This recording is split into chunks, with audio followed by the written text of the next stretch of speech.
William Randolph Hearst was more than just a man. He was an institution. Born into wealth, Hearst craved influence, not comfort. He saw newspapers as tools to shape the nation's thoughts and feelings. Taking over the struggling San Francisco Examiner, he transformed it with bold headlines, dramatic stories, and a flair for the sensational. Hearst knew people wanted excitement, heroes, and villains. He hired top writers and artists, building an empire one paper at a time. His methods changed American journalism forever. Hearst was a man of contradictions, a champion of the common man who lived in opulence, a patriot whose motives mixed public spirit and private gain. He understood that information was power, and he wanted more than anyone else. As his newspaper chain grew, so did his influence. Hearst's media network could broadcast a single message to millions. He could make or break reputations with a headline. He was the nation's storyteller, provocateur, and mirror, reflecting both America and his own ambitions. Hearst didn't just report the news, he owned it. Through his papers, he held up a mirror to America, one that often reflected his own image. He was the man who owned the news. Yellow journalism, named after a comic strip, not cowardice, was born in the newspaper wars of 1890s New York. Hearst's New York Journal and Pulitzer's New York World battled for readers, each using the Yellow Kid comic as a mascot for their sensational style. This new journalism was a revolution. Dense, serious news was out. Bold headlines, gripping stories, and eye-catching images were in. It was news for the masses, simple, direct, and emotional. Stories were chosen for drama, not accuracy. Crime, scandal, and tragedy dominated the front page. Facts often took a back seat to spectacle. Hearst mastered this form, turning newspapers into daily entertainment. He ran contests, crusaded for causes, and sent reporters on wild stunts. His papers didn't just inform, they entertained, shocked, and persuaded. The goal was to sell a feeling, not just a paper. Hearst's formula: make the news visual, visceral, and impossible to ignore. He created news when there was none, blurring the line between fact and fiction. The public couldn't get enough. Yellow journalism made the news a daily drama. Hearst sold connection to the chaos and excitement of modern life. Sensation sold, and Hearst sold it better than anyone. The age of yellow journalism had arrived, and America was hooked. Hearst saw his newspapers as active players, not mere observers. He used his empire to push his own agenda, turning private opinions into national debates. If he wanted a park, his papers campaigned for it. If he opposed a politician, they became relentless critics. Repetition and volume made his claims feel like facts. Hearst could manufacture a crisis, then demand action.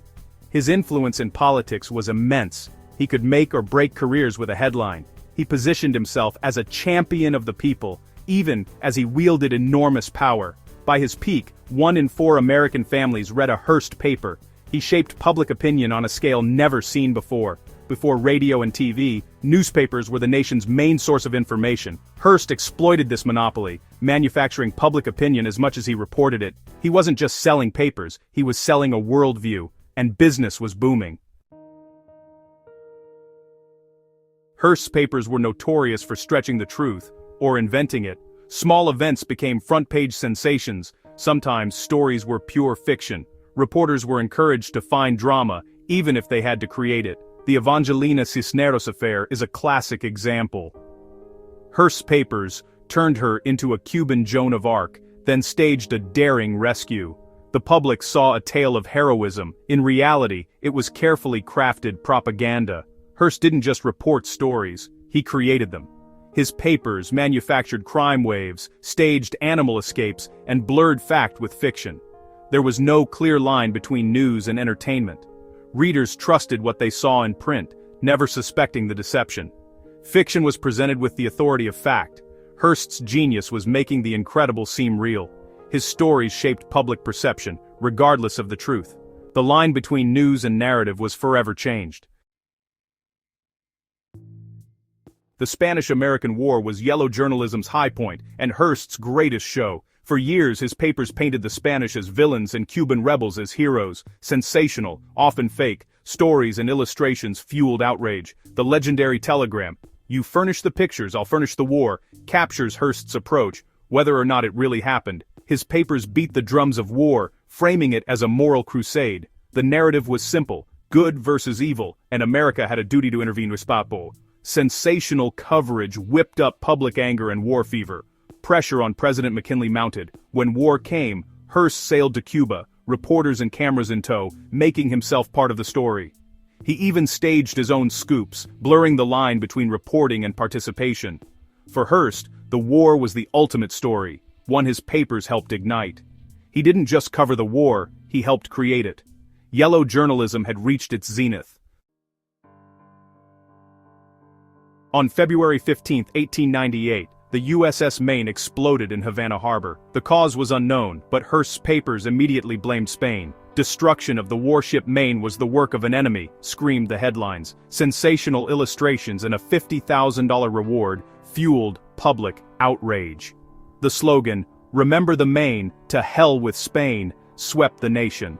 Nuance was lost, proof didn't matter. Hearst's narrative demanded vengeance, and the public believed it. President McKinley under Amansamam Papsor, Itsaman declared war 2 months later. Hearst didn't start the war alone, but his papers created the hysteria that made it possible. Decades later, investigations found the explosion was likely accidental. But the damage was done. Hearst had furnished the war. Sensationalism had real-world consequences. The power of the press had never been clearer. Why did so many believe Hearst's sensational stories? In the 1890s, newspapers were the main source of information. If it was in print, it was trusted. Hearst understood the power of simple, emotional narratives. He gave readers heroes and villains, making complex issues feel clear and urgent. This storytelling was deeply appealing. It made the world understandable. Hearst's papers were visually striking, filled with dramatic illustrations that bypassed reason and hit the heart. Images of suffering or brutality created instant emotional reactions, regardless of their truth. Hearst positioned himself as the people's champion, building trust with his audience. When his papers called for war, readers believed they were fighting for justice. The relationship between Hearst and his readers made the great hoax possible. He sold not just news, but a worldview.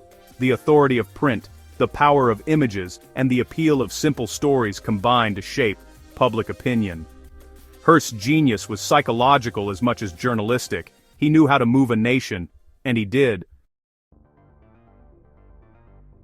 Yellow journalism faded, but Hearst's influence endures. Today's media, obsessed with scandal, drama, and spectacle, follows his blueprint. Sensational headlines, emotional narratives, and clickbait are all part of his legacy. Hearst pioneered the multimedia empire, controlling newspapers, magazines, and later, radio and film.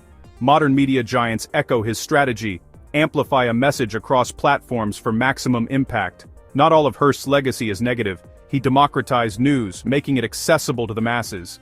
Sometimes his crusades led to real social change, but he also showed that drama sells better than nuance. The tension between what the public wants and what it needs remains journalism's central struggle. Hearst's shadow still shapes the news.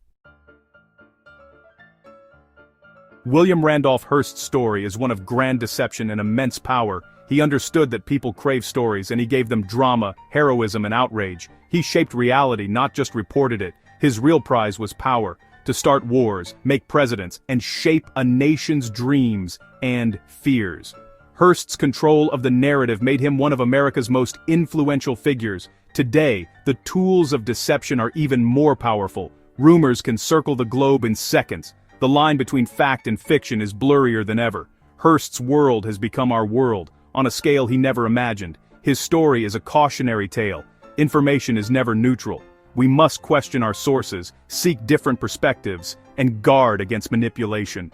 Hearst fooled America by being the loudest, most entertaining voice. His shadow looms over modern media. The lesson: listen for the quieter, more complex voice of truth.